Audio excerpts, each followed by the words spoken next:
అమ్మ ఇంట్లో ఎంతమంది ఉంటారు? జీవితం అంటే వెక్స్ అయిపోయింది మేడం. అసలు ఉండాలని లేదు. ఇది ఫ్రాంక్ చెప్పాలి. నేను అన్మ్యారీడ్. అడగొచ్చమ్మా? అడగండి. ఎందుకు పెళ్ళి అవ్వలేదు? మోసం మోసం సపోర్ట్ ఎవరు లేరు కదా, ఒక్కదాన్ని తిరుగుతున్నాను. టైపిస్ట్ క్లర్క్గా కమర్షియల్ ట్యాక్స్ డిపార్ట్మెంట్లోని 15 years నాన్ రెగ్యులర్ జాబ్ చేశాను. అక్కడ ఒక కేసు.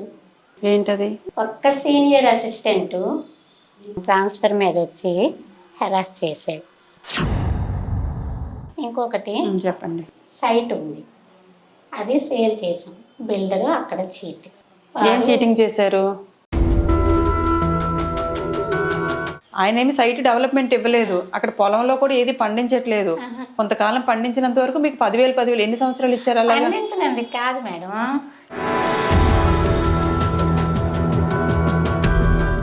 ఏం లేకపోతే అది అతను ఎలా చేస్తారు? అదే తల్లి, ఆ పని నన్ను నిలబెట్టాలని చెప్పాను.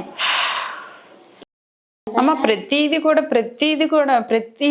ఏదైనా మీ ఉద్యోగం అన్నవ్వండి, మీ షాప్ అన్నవ్వండి, మీ ప్రాపర్టీస్ అన్నవ్వండి, అన్ని కూడా ఏవో చిక్కులు పెట్టేసుకున్నారమ్మా.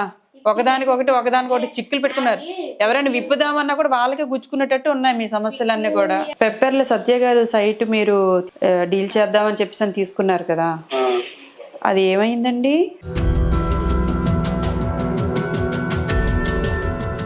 సత్య గారు మీ వాతావరణమే బాగాలేదు, ఉద్యోగం దగ్గర మొదలుకొని. ఒక నిమిషం మాట్లాడండి. మీరు మాట వినరు, మాట పడరు, ఓకేనా? బై బర్త్ కొంతమందికి అలా ఉండిపోతాయి అంతే. చెప్పండి, ఎందుకంటే మన మంచితనం ఎవరు గుర్తించడం లేదు. ఇప్పుడు దాని మీద ఆయనకి ఏం లాభం రావట్లేదు. దాని మీద తర్వాత వస్తుంది, సగం వస్తుంది కదా. ఎప్పుడు వస్తుంది మరి? ఆగాలి, ఇవాళ వేసేస్తే రేపు వచ్చేస్తే రావు కదా. ఈలోగా ఆయనకి సమస్యలు వచ్చాయి కదా, ఆయనకి హెల్త్ ప్రాబ్లం వచ్చింది కదా. సమస్యలకి నేను ఎలా కారణం అవుతాను? ఆయన ఎలా పోయినా పర్వాలేదు. అదేలే, పుణ్యానికి వెళ్తే పాపం అంటుకుంటది అన్నట్టు, పాపం మీకేదో న్యాయం చేద్దాం అను.